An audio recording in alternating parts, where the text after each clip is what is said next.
thank you to everybody for joining today. This is basically just to refresh everybody for the upcoming event at Loton Park next weekend on the 15th and 16th. We're aiming to get this training session done in round about an hour. We're going to get quite a few modules we're going to look at. Can we ask you all just to turn your cameras off and your mics off for us, please, just to try and help with the bandwidth. And we're going to play quite a few videos to try and help it be a bit less blotchy. Just to introduce the team for tonight. We've got myself, I'm Jamie Mould, Deputy Chief Marshal of Loton Park. We've got Sam Walker, who's going to do the main part of the session, who is the Chief Marshal of Loton Park. And we've got Paul Richardson, one of our senior clerks of the course. If you have any questions during the session, please put them into the chat at the bottom, and myself and Paul are going to try and answer them as we're going through, and then anything we can we'll bring up during the session or at the end. If we can't answer your question straight away or during the session, we will email you with a response after the session and sort it out for you. So I'll hand over now for you to Sam Walker and we'll get this underway. Sam, thank you. Thank you very much. So obviously, as Jamie said, this is really very much going to be a refresher session, and it's going to touch on all the core skills that we have as marshals on the track. Whilst this is registered with Motorsport UK, I unfortunately can't give any attendance signatures for this at the moment. Neither myself, Paul or Jamie are registered trainers. That being said, I am working on trying to put something in person later on in the year. We have got a grant as a club to run some kind of events, and I will be in touch with all of you at some point, hopefully in the year, and we can do the proper in-person session, which we were meant to have earlier in the year. So just to kick off, really, many of you here tonight were actually at Loton last year. Without a doubt, and I'm sure all of you know, the COVID pandemic really affected motorsport, and particularly us as a club. We ended up cancelling the vast majority of our events, and we actually only managed to run the 2 one-day events at the end of the year. They were obviously challenging, mainly due to COVID restrictions, but we actually got through them pretty well. And really, it was down to you folk. We had such an amazing turnout, more than actually I expected to begin with. So thank you very much. I'm sure, Paul, you echo the same thoughts on that. Yes, certainly. It was a very good effort by everybody last season for the 2 events. It was difficult circumstances, and everybody did a brilliant job. And I can only say thank you. So moving on to the actual content of the session, as I've just said before, really, this is just to refresh your skills. A lot of what I'm going to cover tonight is pretty instinctive to a lot of you. If anything, if you can take something away from it, fantastic. If it rejogs your memory, that's job done, really, as far as I'm concerned. What we will also do is just give you a little bit of an update on how everything's going to work again this year with COVID-19. Now, as far as I'm aware, our first 2 meetings, that being next weekend and our national meeting in June, will still be under the COVID restrictions that we have at the moment. So we're just going to explain a little bit more about that. And just make sure you're up to date with everything that's going on. So the actual content that we're going to get through tonight, I'm going to start off with red flags. We're going to move on to radio communications. We're going to touch on incident handling, fluid treatment, report writing, and then we're going to, as I said before, we're going to just update you on everything with COVID. And if you notice the order that I've given those in, it actually kind of forms some kind of chronological order. If something does happen on the track, if you've had an accident, you tend to start with the flags. You then radio in what's happened. You then treat or deal with the incident. You then clear up the mess, so that being usually the fluid treatment, and then you go on to write your report if you're the post chief. So hopefully I can address each of those things in an order which would happen when you're actually dealing with something on the track. So to kick something off tonight then, we are starting with red flags. Again, this is pretty instinctive to all of you. This is the primary method of communications on the hill to both the marshals and the drivers. Those of you that might be more circuit orientated, I think there's some unfamiliar faces to me tonight. We do, as a speed venue, only operate one flag, and that is the red flag. Now, by nature of the venue, we have cars operating singly at any given time within intervals, so they're actually racing against the clock. So you'd hope that there's no need for a blue flag or yellow flags. Why do we use them?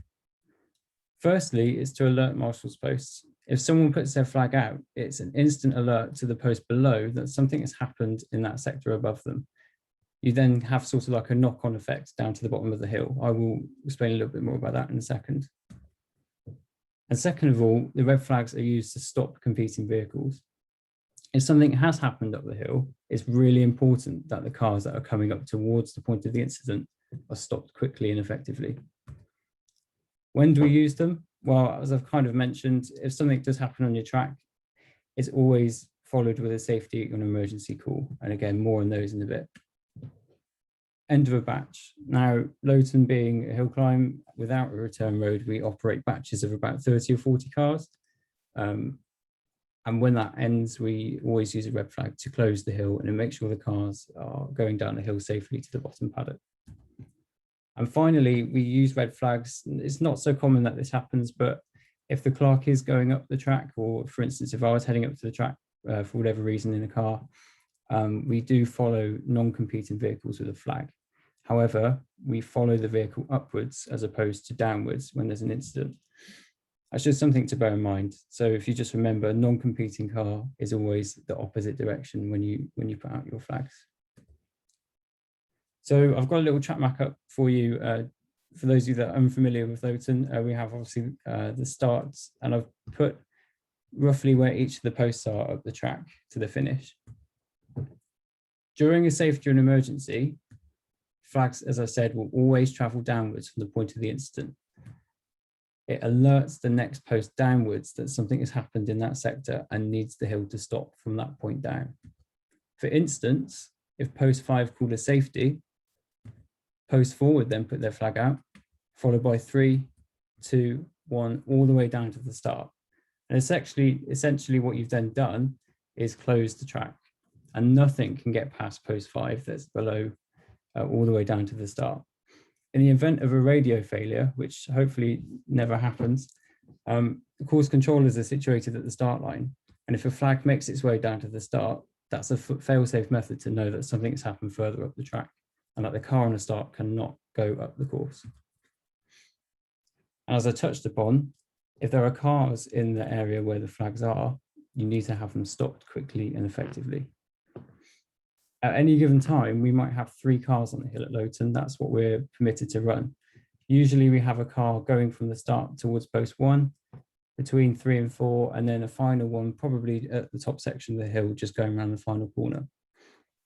Now, if a car is outside the area of the incident, i.e. above where the flags are, that car can carry on and it can finish its run quite legitimately. Sometimes you often find that that car is what's caused the accident or the flag down at post 5, and it has just carried on. However, the cars which are below the point of incident, so the ones, for instance, between 3 and 4 and start and 1, do need to be stopped, as there may be marshals out on track at 5. Stopping these cars is actually more difficult than it sounds because they are traveling at speed, and it does require fast reaction and skill. Now I'm going to play a video for you now. This was done probably about 7-8 years ago. This is Debbie Dunbar. She's one of our regular competitors. I think she's actually ladies record holder now. And she's wearing glasses in her helmet. And what it does, it tracks her head. You can actually see where she's looking when she's going around the corners. I'm just going to play this for you now. I hope the audio works for you. And I just want you to watch it as closely as you can. So what we've just done is Thank you.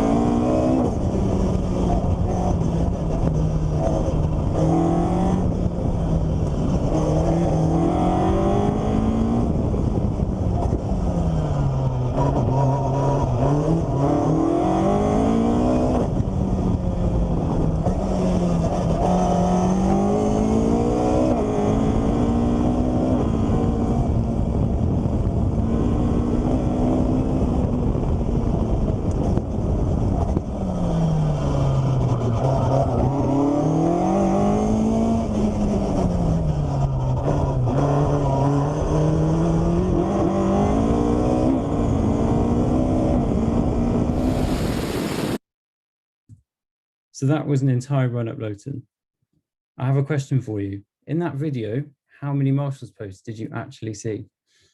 I'm just going to put a poll up now. I'm just interested to see what you guys say. It should appear on your screen in just a second.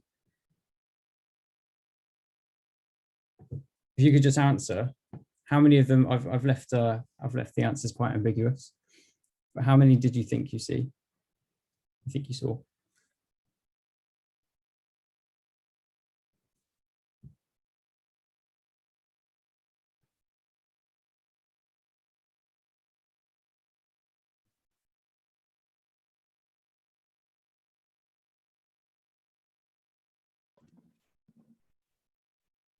Okay, I think we'll leave it there.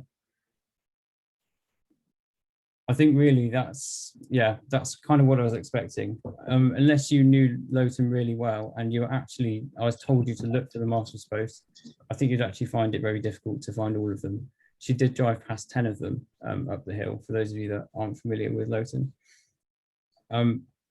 I'm not surprised that some of you thought that you couldn't see any of them. I have to say, when I first saw the video, it is really hard. You can appreciate there's a lot of shaking of the head and letterbox vision. What it highlights is that drivers aren't looking for you. They're not looking for your flag. All they're focused on is driving their car and getting around the corner as fast as they can. So in practice, how do we flag a car effectively? Just let someone in. The best thing to do is to be prepared. The speed of the cars at Loton is relatively high. I mean, our fastest section of the track, the cars may be touching some 120 odd mile an hour. So the actual window to stop the car is pretty small. To best prepare yourself for that, it's best practice to hold your flag and whistle at all times when the track is live. I appreciate sometimes even if you're an IC and you're single manned, the flags are always the primary communication. Sorry, has someone got their mic open? Would you mind just muting it? Okay, there we go. Sorry. Yes, just make sure you hold your flag and whistle.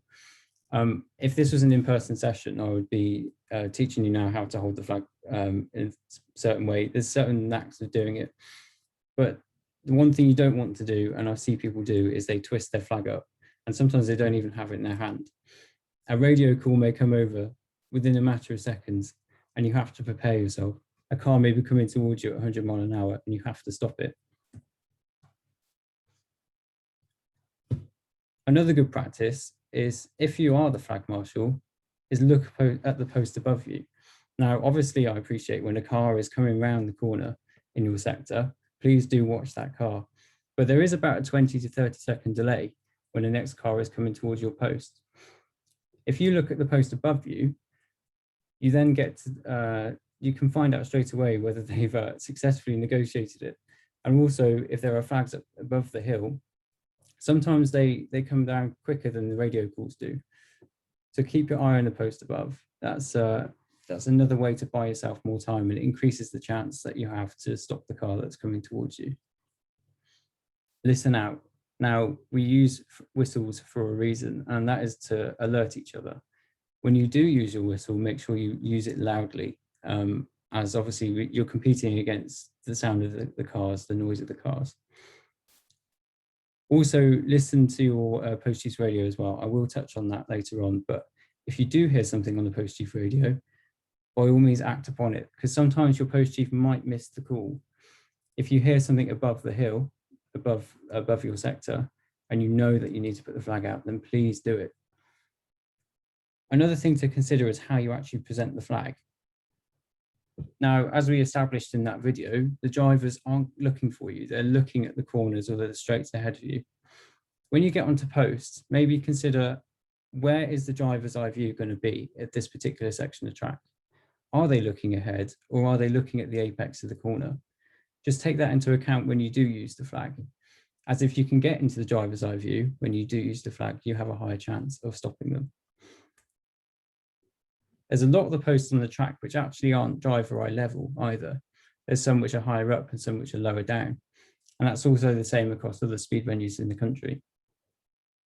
If you are higher up than the track, Maybe consider lowering your flag down.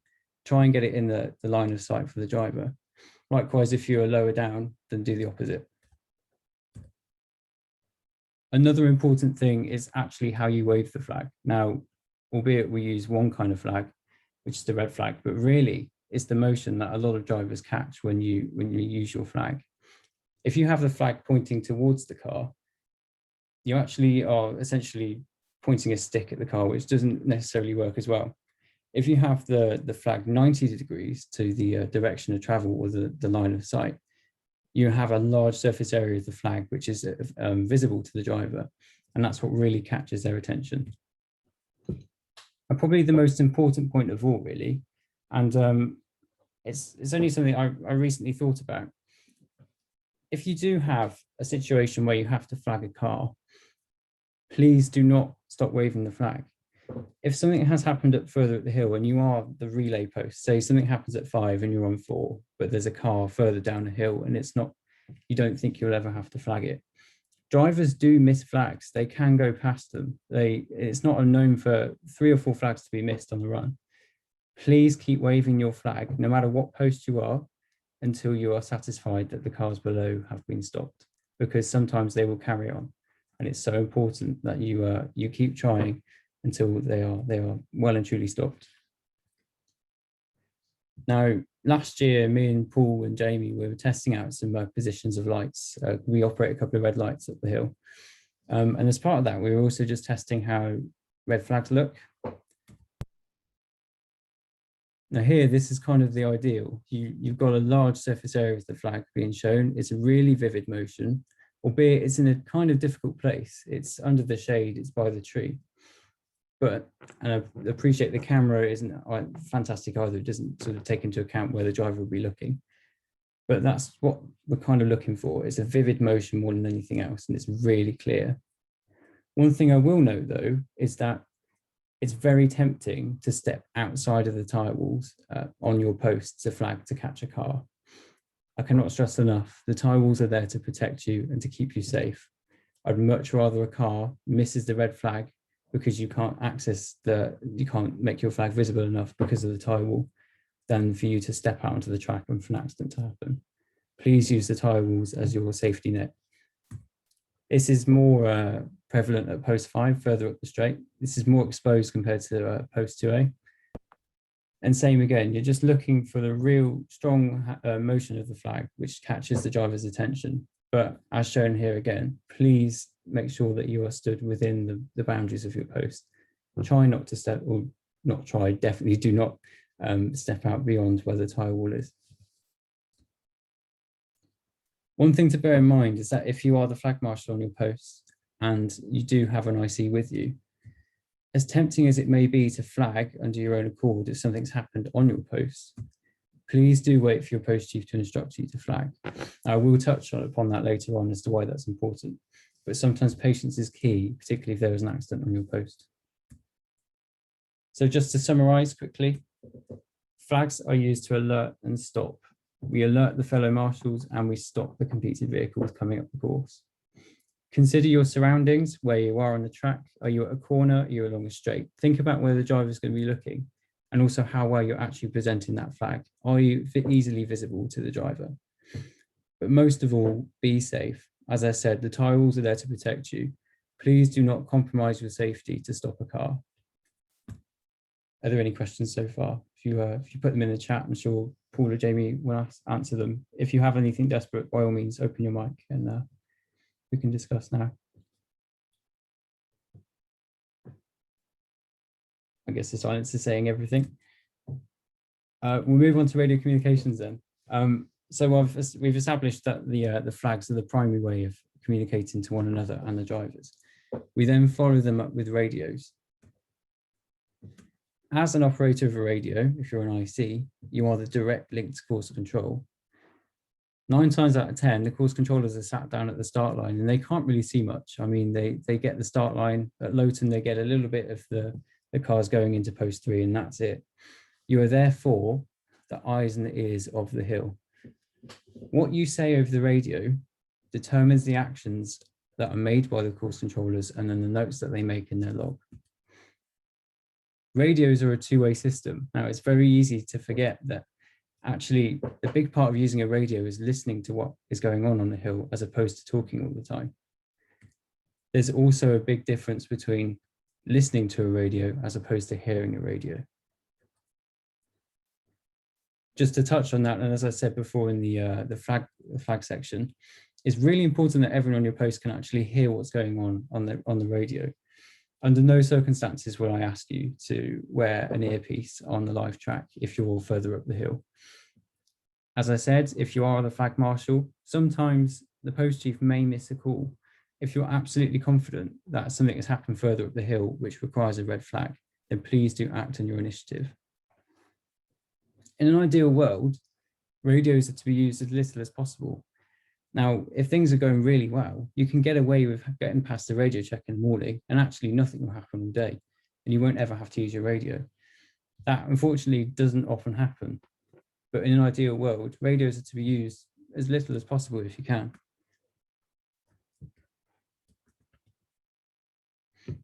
We only operate 2 calls on a live track, and it's really important to remember that.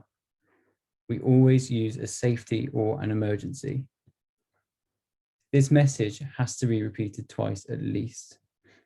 Missing this call for the course controller may mean that they release another car off the line, and it also means that the whole hill definitely hears your call. Sometimes you can be a bit, I'm definitely guilty of it. I can be trigger happy and I press the button after I've actually spoken my first couple of words. So repeating your message twice, always make sure the message comes across.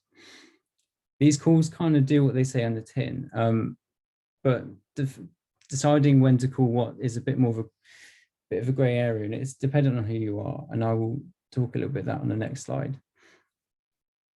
Calling either of these triggers a chain reaction, and you don't think about it at the time, but when you call an emergency, the first thing the controller does is scrambles the rescue units. Clerks are already on their way to the car. Marshals are already preparing to go to the incident. Rescue are scrambled, and recovery are preparing to go as well. It's so important, therefore, that when you make your call, course control do acknowledge your call. If they do not, please repeat again until they do.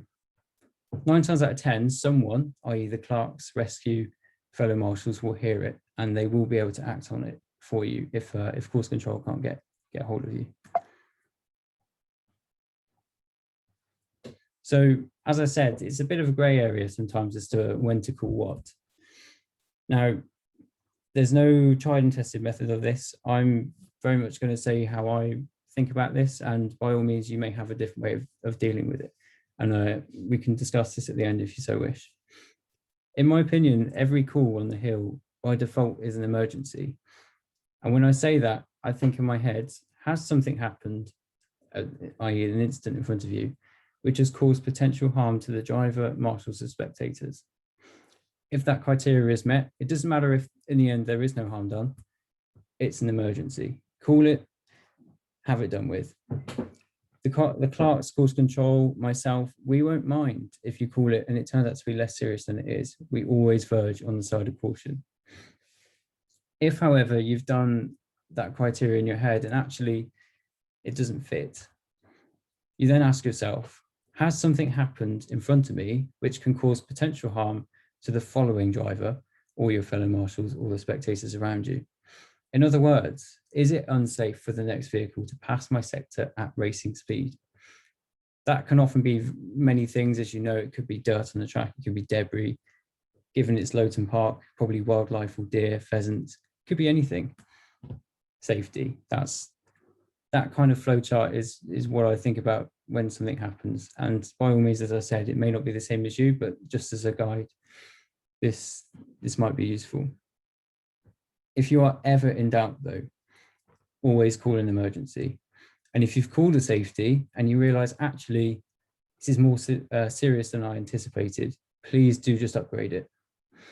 But what we do ask is that if you call an emergency, please don't downgrade it. As I said, when you call an emergency, a chain reaction has started off. We actually would prefer that you are on the side of safety as opposed to taking risks. And the clerks, myself, stewards, course control, we're all here to support you with your decision making. Just a few things to consider though. Let the incident happen first before you make the call. It's often quite sensible to give it some time. Sometimes you get cars which run off onto the grass at Loton. There's plenty of runoff areas. If you give it a few seconds, the car might actually just rejoin the track and carry on. It does become more instinctive. You get an eye in for it. I know Pete Hempson, some of you may know, who was the Chief Marshal before. He told me that when he was on 7, he used to count in his head. And if you gauge where the cars are on the track below you, you can count how much time you have before you then have to put your flag out to stop the car coming up. Sometimes though, it is absolutely obvious. Sometimes the proverbial does hit the fan and you do need to call straight away, and there's no doubts about it. Use your best judgment, as I said. Count to 10, do whatever you feel, but do not verge on the side of risk. Please do be cautious. We are here to support you. If you do call something, we are going to support you with that. When you do make your call, please be clear and concise. As I said, what you say over the radio directly impacts what course control do then on, and also it impacts what they write in their log. Explain your situation. Be as clear as possible. It can be quite tricky sometimes. The adrenaline is going. Do try and take a deep breath. Explain in as little words as possible what's happened, and we can then help you from then on. Make yourself heard. Now, sometimes the weather isn't particularly on our side. It can be really windy. If you are struggling to get hold of course control, and for instance, the wind is blowing really, really strongly, do try and shield your radio. If there's people around you with radios and yours isn't working, then try and relay the message to them so they can relay that to control. Another little tip that you might want to use, I do this, and I know certainly many of you do already. When you're giving numbers, for instance, 41, that may be 421 over an airway. So sometimes it's quite good to split your numbers up, 41, 41. Don't worry if you can't answer all the questions. Now, incidents can get pretty busy. There's lots of people around. Course control want to know how long it's going to take. Sometimes you just can't answer. And don't be afraid to tell them that you just don't know. Also remember that during an emergency, anyone that's not involved in the direct incident should not be using their radios unless obviously they have an emergency situation as well. It's so important that the radios are kept quiet during an incident so that important information can be relayed across if needs be. All calls will go through control at any given time. If you do need to speak to someone though directly, you can ask through control for that permission. So just to summarize, post number followed by safety or emergency. Use your best judgment, but verge on the side of caution. Don't take any risks. Be clear and concise. Make sure your message gets across and they understand and acknowledge what you've said. And finally, and as I've said before, the clerks, myself, the stewards, course control, we're here to support you. If you call something, we'll back you up. Yeah, any questions in the chat again, that would be good. And then we'll get, Paul and Jamie will get to you. So we've now put our flag out. We've established there's an incident. We've called it into control. What do we do about it? I'm now going to play you a video. For those of you that are here last year, you'll remember that Nigel Elliott had an incident up the Cedar Straits, and he actually gave me the onboard footage of his accident not long afterwards, with the intent that I play it to you for this kind of purpose, for training purposes.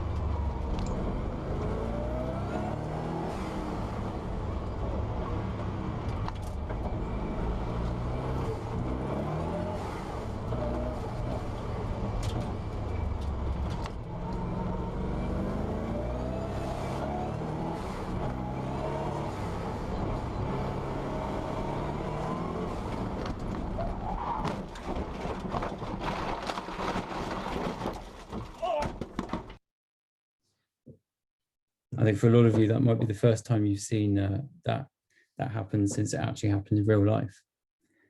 So that's just happened in front of you. What do you do? Now, from the first two sections of this training, be obvious now that the first thing you do is a red flag. Please make sure you get the attention of the post below. Now, being that was post 6, both post 5 and potentially post 4 could see what happened. So it's unlikely that they would have missed it. Even so, do make sure that the post below you have red flagged. Before stepping out on track, I must stress that please make sure the cars below have stopped. As I said, people do miss the flags. The last thing we want you to do is to step out on track and then we have another car coming up the hill at full speed, having not seen the flags. Then call in what your emergency call in this instance. So it would be post 6 emergency, post 6 emergency. As I said, best practice, repeat that twice. If they don't acknowledge, then just keep repeating until they do. If that doesn't work, then obviously post 7 will try and call in, and post 5, etc. It's pretty common sense. Now, obviously running under COVID guidance, we now have this extra step involved. Please try and remember to equip your face mask before stepping out on track. It is now a Motorsport UK requirement that this is done. I fully appreciate though that when it does kick off, the adrenaline does start to run and you can forget things. So please just try as best you can to do this. Next, approach the car. Please try, if possible, to approach it from the front and observe the thumbs up. Again, this is a new step this year compared to what we're used to running, purely for COVID reasons. So approach the car from the front and please give them a thumbs up. And if they give you a thumbs up back, excellent. If they don't, then that's when we intervene even more. Now I'm just going to play the video, just the part of the video after the car has stopped, and you'll be able to see the thumbs up thing in action.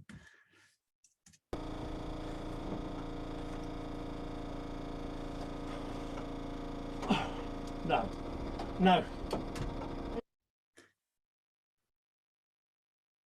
Did anyone hear a noise during that footage? You can, someone open their mic, be brave. Did someone hear anything? I will play it again.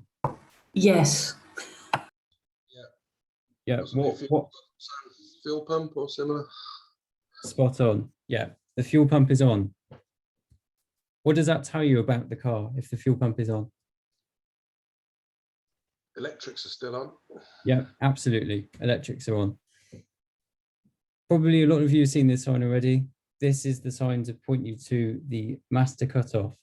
The master cutoffs are usually located on the outside of the car. Sometimes they might be on the dash. Single seaters sometimes have a button on the roll bar or on the dashboard. And if it's a road car, your best bet is the key. Please try and remember when you approach a car which has had an accident is to switch off the electrics. And I'm sure the rescue crew would really appreciate knowing that they're attending a car which is completely shut down and they can go into the car and start working. So the fuel pump is still going. Right, so fucking back is killing me. I bet it is, mate. I bet it is. Right, okay. The master cutoff was turned off and you could just hear the fuel pump cut off. At least then you know that the car isn't pumping fuel out anymore. Now, as the fuel pump was going, what is the other immediate risk? Fire. Fire, absolutely. After violent shunts in particular, hoses get ruptured, there's fuel spillages, fluid spillages. Even on a car which has just stopped for having not had an accident, there is always a risk of fire. It's therefore so important that if you are the designated fire marshal, you stay with your bottle. As you can see, this is when the car was being recovered, but still the marshal was in the middle of the screen, was staying with the bottle and keeping a line of sight of the car. It's also really important that if you are the fire marshal, is to wear your gauntlets. They are there to protect your hands. Fires are hot. Ideally, if you are putting a fire out, if you're stood too close to it to feel the heat, you are too close. Stand back and observe. That's probably the most important thing.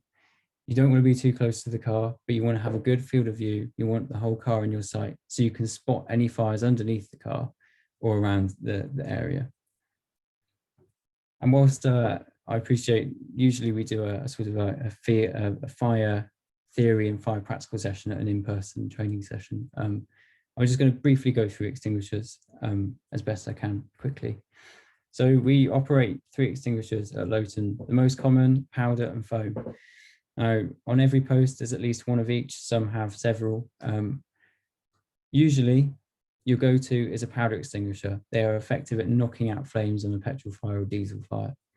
We then often follow up when we use a powder with a foam extinguisher, and that kind of creates a seal over the area where the fire was and traps and stops the oxygen from getting to the source, the fuel. We also, I think, at the top paddock and at the start line, potentially the bottom paddock, we have water fire extinguishers as well. And I'll explain a little bit more in a second why we have them. Onboard extinguishers is this sign. Again, they're usually located next to where the master cutoff switch is. What you don't want to do is make the horrible mistake of pulling the extinguisher cord when actually you meant to pull the electrics cord.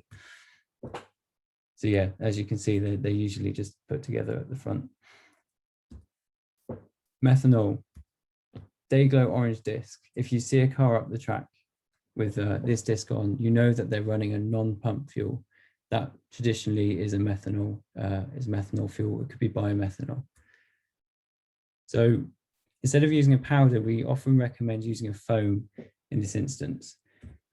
And then this is why we also have the water extinguishers. Water is extremely effective at putting out methanol fires if needs be. One thing to bear in mind though is that traditionally methanol fires have burnt with a colourless flame, so they are difficult to spot if the car is actually on fire. One of the most telltale signs is if there's a driver rapidly getting out of the car. Apparently now they are adding dyes into the fuel which do give a kind of coloured flame, so it is easier to see. But that's not a given. So just be assertive and prepare for the worst. What next? So you've now approached the incident. The driver is in the car. Now, seconds after when the thumbs up was given, the paramedic was actually in the car doing basic C-spine on the driver. If you are the radio operator, the next thing to do now, if you can, is to try and get a brief description over the radio to course control. Now they operate a log, as I said, and they would really appreciate a kind of basic description of what's happened. It can be just something quite simple. Car 6868 has left the track, driver's right, opposite post 6. Car did one complete roll along the bank, landed on the track on all 4 wheels, facing wrong direction. Something like that is absolutely perfect. You don't need to go into too much detail. And certainly you don't need to give any medical information over the main radio system. For those of you that don't know, we actually operate 2 radio systems at any given time, and rescue actually have their own separate communications to control. And we try, if possible, to keep all the medical stats going through that airway if we can. Another really important thing to do is stand back. Incidents can get very busy. You may have paramedics, 4 or 5 rescue crew, clerks of the course. You may even be graced with my presence if you're that unfortunate. It's really important that the people on the fire cover with their extinguishers can see the car. As I said, you want the whole car in your view. If there's lots of people stood in your way, it's difficult to spot any potential fires. If you're not directly related with the incident, then please stand back. Let the people on the fire cover have a good sight of the car, and let the rescue crew work on the driver and the paramedics work on the driver. Is it ready? Is it time to clear up yet? Are you ready to do that? Usually as a rule of thumb, I would say that once the driver is out of the car, then by all means start clearing up. You know, there might be debris, there might be mud, all sorts of things on the track that the car's left behind. But sometimes, and Paul will back me up here, if an incident is serious, sometimes we do need the scene to be left as it is, purely because the clerks need to take a photo of it. Am I right, Paul? Sorry, I was just answering a question. So could you just say that again? I was just saying that if an incident is serious enough, we ask that the scene is left as it is temporarily, i.e. there's no clearing up done until there's been photos taken of the scene. Yes, we would obviously not interfere with the rescue or the paramedic dealing with the driver, but once they've isolated the driver, we would at that point start taking photos, and obviously when the photos are taken, if it's not a very serious incident, we could start clearing up at that point. Yeah, thank you. I mean, 9 times out of 10, I mean, this happens pretty much most incidents. Drivers are out of the car anyway, angry at themselves. Which is why we do ask if a driver is involved in an incident, you try and keep them in the car as long as possible until the paramedic has at least given them the okay to self-extricate. If they do choose to self-extricate, then there's nothing you can do to stop them from doing that. But just as a rule of thumb, if the driver is still in the car and they're still being seen to by the paramedic and the rescue crew, then please try and refrain from clearing up just for a few minutes until the driver's out. Most importantly, when you do end up clearing up, please make sure you wear your gloves if you're picking up bits of debris. Now, a lot of single-seaters and even some of the tin tops now are running lots of carbon fibre parts. And when carbon fibre snaps, it's extremely sharp and it will cut your fingers. Likewise for fiberglass, anything really, hot exhausts, you wouldn't want to pick up anything that's come off the car with your bare hands. Please make sure you wear your gloves. They're there to protect you. So you're now clearing up the incident and recovery is being called. But do you always need to call recovery?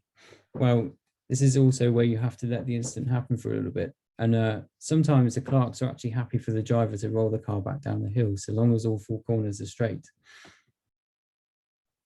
Sometimes though, corners are bent, wheels are missing, the car cannot go back down the hill, and it's at that point you then request that recovery comes up to the scene. Sometimes it's really useful for the recovery crew to know exactly what car they're dealing with. Now, I know Rich Weaver at Shelsley used to ask that, particularly for on top S, to give a description of the car over the radio before he came up to the top, purely because if it's a single-seater, he could drive forward-facing up the hill and do an over-cab lift, i.e. he could pick the car up and carry it over the top of the cab. If it's a saloon car, however, he might need to reverse it up to use the winch. So maybe just consider giving a brief description of what the car is. Usually they know already, but if they don't, they might ask you before they come up to the hill, and that might just change the way they recover the car. Remembered shocks. Now, we are loading cars up on a slope, being a hill climb. Usually, again, recovery crews will do this automatically, but sometimes you may be expected, and they might shout you to grab the chock. There's usually 2 on the flatbed, and you just put it underneath the wheel to stop the vehicle from moving. Again, it's really important to stand back. Winches, in particular, can be extremely dangerous as there's a high lot of load going through the wire rope, and if they snap, they can go anywhere within the perimeter of the recovery unit, and that can cause some pretty horrific injuries.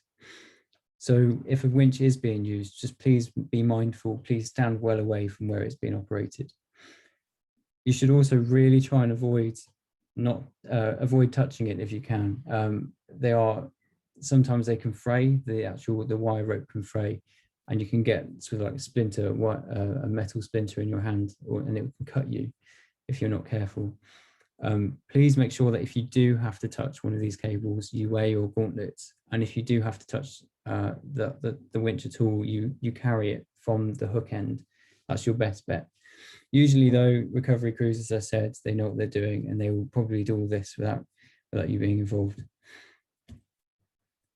If a car is being lifted, and this happens more often than not, particularly if cars are missing wheels, do not stand underneath the crane arm. Again, stand back, make sure that there's plenty of space. I mean, these cranes are rated to lift several tons of weight, and the last thing you want to be is underneath that crane if something were to go wrong.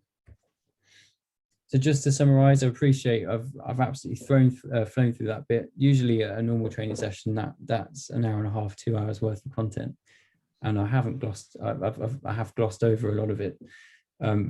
Key points really. At the moment, please make sure you equip your face mask and observe the thumbs up when you approach the car. Be aware of your surrounding and hazards. So when you step out onto the track, just make sure that the cars below you are stopped. Make sure that the people on fire cover are with their bottles and they stay with their bottles. But most of all, and I'm sure we will agree on this, make sure that you look after yourself first and then your fellow marshals and then the driver. It's so important that you do not then cause your own incident on the foot of another driver's incident. Any questions? Fire away to Paul and Jamie. I'm sure they'll get back to you. I'm sure they're furiously typing away. So next on the list, so we've just dealt with the incident. Now the car has been taken away and it's dumped a ton of oil everywhere. How do we go about doing that and treating it? This is the module I've been numbered with every single year at the in-person training for the past 4 years, and I don't know why. So this is a lot of you have been taught this by me anyway before, so I apologise if this is a repeat. What fluids are on the track at any given time? Oils, and they can be engine oils, gearbox oils, differential oils. There's lots of different oils. I know one driver even used a strawberry-based oil for some reason, but it did smell good when he went past. Water and coolant, so that might be rain, that could be water in the radiator. Sometimes people use a waterless coolant, and that can be a substance known as glycol or other kind of coolants such like that. The other main one is fuels. They tend to be petrol, diesel, or methanol, or non-pump fuel. And as I said, you can recognise the day glow orange disc on a car that's running a non-pump fuel. Which of these fluids that I've talked about, so oils, water, coolants, and fuels, pose the most risk? I'm just going to set up a poll now, just interested to see what you say. Which of the ones have I mentioned do you think are the ones that create the most danger at any given time?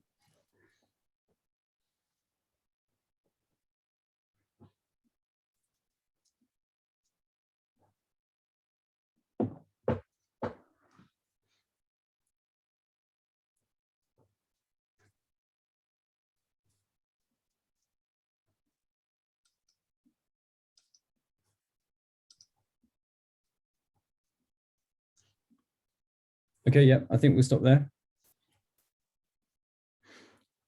To be honest, there isn't really a right answer.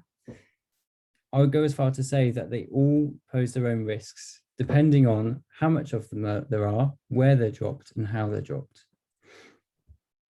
Now, for instance, there may be torrential downpour and the whole track covered in water may be absolutely lethal if you're driving a single seater on slicks.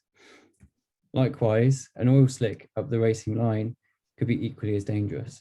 It totally just depends on how much has been dropped and where it's been dropped and what it is. So how can you tell that something has been dropped on the track? The most obvious is that you can see it. It's usually either a line, you can see splats as drops. Sometimes the car has gone past you and it might be smoking quite heavily. And usually that's a telltale sign that something is burning that shouldn't. And more often than not, there is something being dropped as well. But sometimes it is less obvious. I mean, there's a lot of places which are sheltered by trees, the light can shine in a funny way, and you may not see it straight away. So a couple of things that might alert you to the fact that something's dropped. For instance, is if a car is struggling through your sector. If you've had a great day and nothing has happened, and all of a sudden you've got cars which are struggling for traction, or they're weaving, or they might even spin consecutively, you might start to think that something isn't quite right. In the rain, oil or coolant looks a lot worse than it actually is. It does spread. But what I will say is that these sheens that you see on the tarmac, they can be as thin as 1 micrometer in thickness. So realistically, you've got to ask yourself, how much of an effect might that have on a competing vehicle when it comes up? When do you treat? As I said before, it depends on where it is, what it is, and how much there is of it. Is it in the racing line of the track? Will it be directly underneath the tires of the car which is about to come up the hill? Or is it in the center? If there's just splats in the center of the track, how likely is it that a car is going to run over that? Is it evaporating? Now, sometimes a fluid may be dropped, and more often than not, it's water, And after a couple of minutes, it actually starts to evaporate and disappear. If you are in doubt, always call a safety. There's absolutely no harm in calling a track inspection. Realistically, they take a matter of minutes. And if it stops an accident from happening, then you've done your job. You've decided to call a safety and do a track inspection. And now you're thinking, how do I know when to treat? The best bet is really, is it slippy on the foot? Most of the time, I know certainly when I've had major oil spills, I've put my foot in it and I've nearly slid all the way down the hill. It's, you know when it's bad. If it's on the racing line as well in particular, that's probably one of the most important things. Please wear your gloves. I don't know why it shocks me, but people do take off their gloves, and I've seen them dip their fingers into the oil or whatever. And I've even seen someone taste it as well, which really baffles me. Please make sure you wear your gloves. Ideally, you should just be able to test with your foot how slippy it is. You don't necessarily need to know what it is, but if it is really slippy and it isn't going away and it's persisting, then that's when you might want to consider treating. So you've decided you need to treat. What do you do next? How much is there? If there is a lot, i.e. say after Nigel Elliott's incident, one of the hoses was ruptured and it dumped and an awful lot of fluid on the track where it landed. Use a spill kit. If you go straight for using the limestone flour that we use and you put it on a large quantity of oil, it actually kind of forms this thick sludge, which is really hard to get rid of. Probably the most effective way is using the spill mats that you can see in the photo. They're highly absorbent. They soak up a load of the oil and you can literally just leave them there for a couple of minutes to do their job. Just remember that if you do use them, you'll see that there's a yellow bag in the picture. If you have used them, do make sure that they get put into that yellow bag at the end of the meeting. Not all the posts up the hill have these spill kits. So just be mindful if you do need one. There's one in the course car. There's one at the top paddock, there's definitely one in the bottom paddock, and there's usually one in the back of the car that I drive as well. So if you need one, just call control and they'll arrange for one to be brought up to you to deal with whatever you have. If it's anything less than large pools and it doesn't quite warrant a spill mat, we tend to go for limestone flour. That's our go-to. It's highly absorbent powder and it's effective in both wet and dry weather. What I will say though is to use it sparingly. It does its job really well, and actually you need less than you probably think. So how do I go about treating with the powder then? Don't make it worse than it already is. Is anyone willing to explain what's going on in that picture? And why it's not necessarily the best thing to do. Be brave, I don't bite.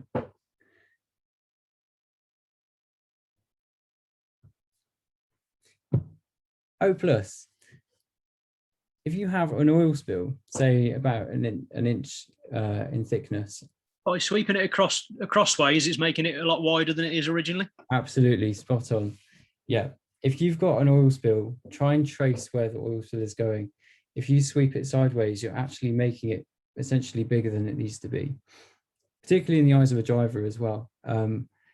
If they see a white line, which is a foot wide, the thoughts in their head might be completely different compared to if they saw a line which is only 10 centimeters wide. The best practice really, and if I was in person, this is an in-person session now, I'd have you doing this, is to put some of the limestone flour on the tip of the shovel and to walk forward and trace where the oil, the line is. That then should be followed up with a broom and keep it in the direction of travel, i.e. don't brush across and make it wider than it has to be. When you have finished putting the powder down on your shovel, please try and refrain from putting that powder back into the clean powder in the pot, because there might be some oil in it and it might cause the powder to congeal. So what now? You've treated your fluids. What should you do? First question you've got to ask yourself, has it actually helped? Is it still slippy? When you're there dealing with it, routinely go over with your foot, just check it's actually drying up. If it's still slippy, then just retreat. That's absolutely fine. Repeat the steps, go over it again in the same direction with the broom and the powder. Once you're quite happy that it's drying up and you're back on post and the cars are going back up the hill again, just keep your eye on it, observe it. Now, sometimes it might be the case that the car starts struggling again and they're weaving or they're struggling to get traction. Sometimes, particularly if it's oil, you start getting dark patches reappearing and it leaches back up through the powder. And that might be that there's not enough powder on there. If you are in doubt, again, call a safety. There's absolutely no harm in doing it. If you need to retreat the spill, then please do it. Again, as we said, it's a matter of minutes. If it stops an accident from happening, then you've done your job. So just to summarize quickly, consider where, what, and how much has been spilt. Use the right treatment for the situation. So are you going to use a pad or are you going to use the powder? And as I said, just observe it, keep watching and retreat if you have to. Any questions, fire away to Paul and Jamie and we'll answer away. So moving on to the final part of sort of dealing an incident is the report writing. Now, this is a photo of the outside of the accident I just showed you in the footage. What makes a good report? Now, if something has happened in front of you and you have called an emergency, we will ask you to write one of these forms. These are on every post, and there's a knack to doing it. Obviously, you get asked questions such as your post, the date, time of report. If you need the time of incident, call the course controller and they'll give it back to you. The most difficult part really is the description of the incident. This is where you need to pay attention to what's actually happened on the track. I'm going to show you now two different reports, descriptions of that accident, and I want you to pick the best one. So the first one, description one, in my opinion, the car looked like it had a suspension failure, went off the track really quickly and crashed into the bank. It then flipped over and landed back on the track. Driver wasn't happy and I believe he hurt his back. Paramedics spoke to him before he got out of the car. The car looked relatively heavily damaged. It was then taken on the recovery unit and we treated the oil left behind. The second description, car 68 left the track at speed, driver's right opposite post 6.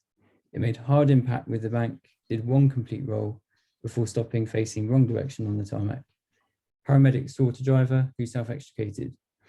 Heavy damage to front, wheels and roof of car and is unrollable. Recovery required to remove car from scene. Large amount of fluid just where car landed. I'm going to put another poll up now, just for your opinion. Which one did you think was the best out of those two?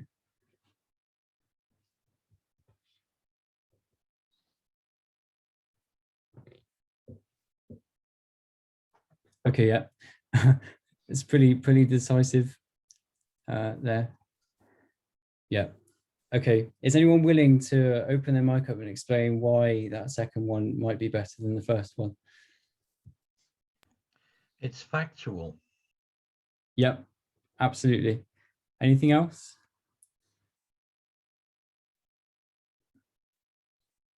If you look at the wording in the first one, it starts with my opinion, or the car looked, or I think. When you write a report, you have to say what you saw, not what you think you saw. There is a big difference between the two. You should be descriptive about what you saw. And if you didn't see it, then you didn't see it. So therefore, don't write it. It's quite, it's as simple as that, really. If there is a, particularly with that incident, which was at 6, you have 2 other posts which saw the accident as well. And it's highly likely that we'll get all 3 to do a report. And then what we do is we collate it at the end. The most important thing is to be descriptive and just say what you saw. Speculation doesn't really help in these situations. It's just best to give the description of what's happened.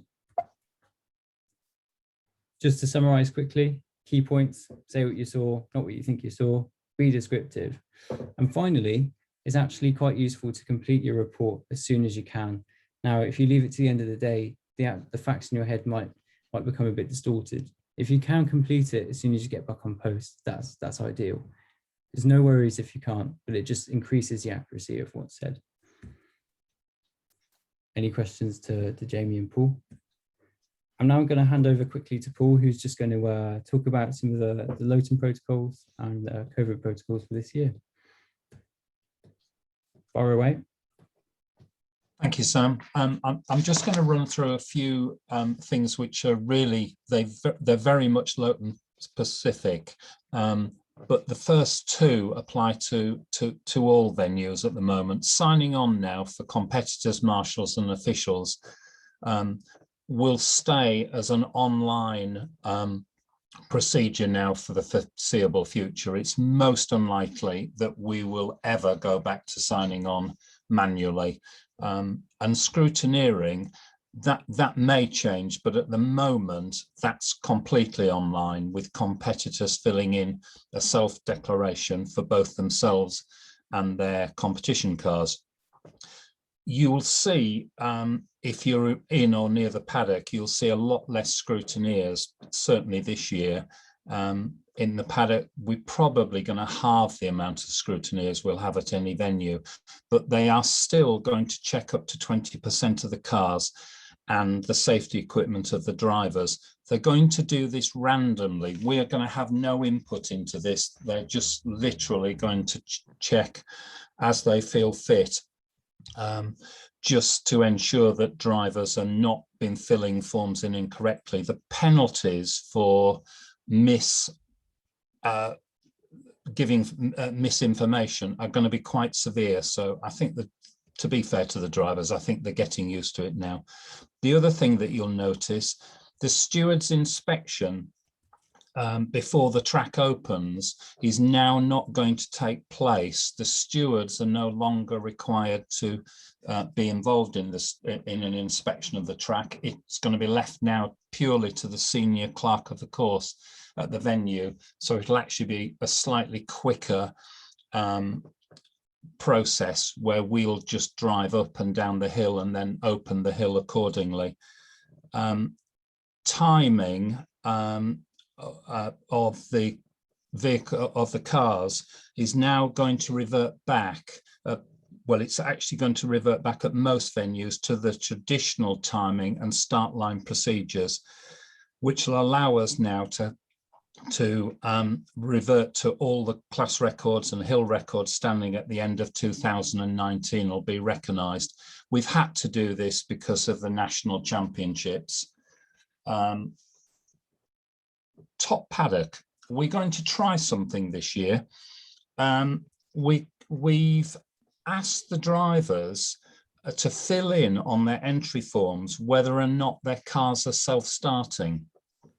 If they're not, we're obviously still allowing them to compete, but it's going to give us a list in the top paddock of the cars that are going to need assistance. I'm hoping it works, and I'm hoping it makes the top paddock easier for the people in it. But any feedback, certainly in the first couple of meetings, I would appreciate on this one. My favourite subject, if you've ever been to a Marshal's briefing, judges of fact, the penalty markers and drivers descending the hill without the correct safety gear on. We are still going to appoint judges of fact.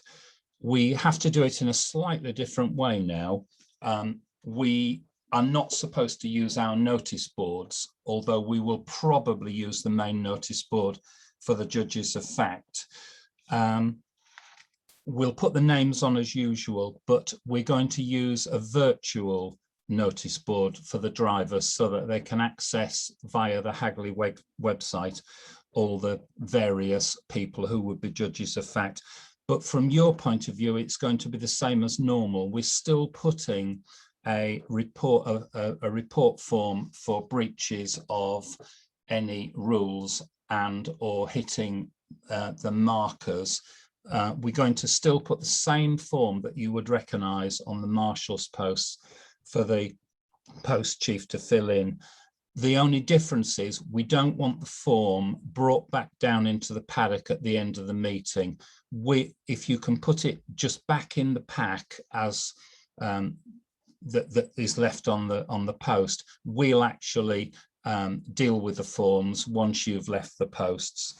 That is just something we're going to try, and that applies also to the incident forms that Sam has just covered. If you can just please fill out the incident forms as you would normally do, leave them in the pack on the Marshal's post, and I or somebody else will collect them at the end of the meeting. We still need them as a record, just in case we have to apply any penalties. Again, if you can think of a better way of doing it, we'll obviously listen to you, but we think at the moment that's the best way that we can achieve it. Paul, can I ask a question? Sorry, Paul, I apologise for interrupting. Is there any merit in the form being photographed and emailed? well, I didn't want Marshals to have to photograph it and email it to us, because you would have to use your own 4G. But to be honest, I think the way that we'll do it is we'll actually come to the post and I'm going to actually scan it with an iPad, and then we'll just leave the form in the pack till the end of the meeting, and eventually they'll just get thrown away. All we really need is a digital copy of it. And just finally, this is just for your information, actually, the final results at the moment are going to be slightly different. At the end of the meeting, the results are actually going to be provisional, because we can't hand out the final results to the coordinators or the drivers. So they will remain provisional until such time as the club, i.e. Hagley, have actually put the final results on our website and email them to every single driver. It unfortunately means that they'll stay provisional for 7 days, and we won't, certainly this season, we won't be able to do any awards giving at the end of a meeting. But it's just the way we have to deal with COVID-19. There's very little we can do about it. And that's just a quick snapshot of what we're going to do this season. Thank you. Cheers, Paul. Just on my side of things with the marshalling, as many of you are aware, we just have a couple of little things that we do slightly differently at Loton, purely for how the track is. Obviously, we're in a deer park. We are sharing the space with deer, with pheasants, all sorts of wildlife. This is actually a photo taken by one of our photographers at the venue, and I think it's can't stop looking at it. Be vigilant. They will be around you, but please call when absolutely necessary. Now, the wildlife does tend to move further up the track to the estate when the cars are running.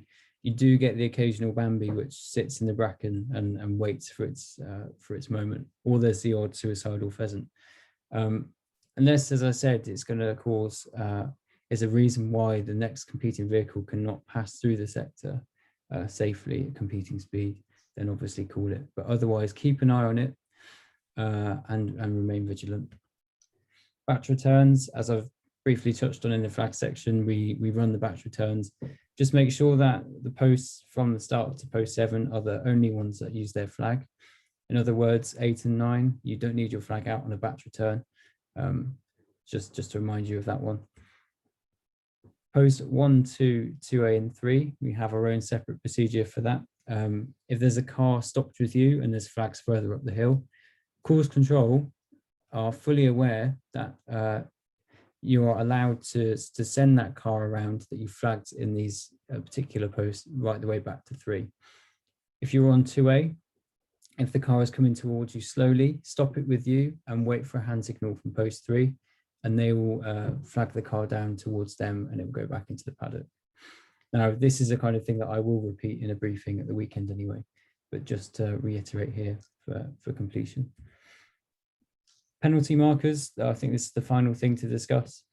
If a car hits a penalty marker and it is dislodged from its post, i.e., it's lying on the ground, it's clearly been taken out. That is an instant safety call. Please call it in as a safety. If you can, try and give the car number of the offending vehicle, as that will mean a second penalty for that time, for the driver in that time. And as Paul has briefly touched upon, being a judge of fact, what you say is what stands. So if you see that penalty marker being taken up by that car, that is what's recorded, and that penalty will be applied.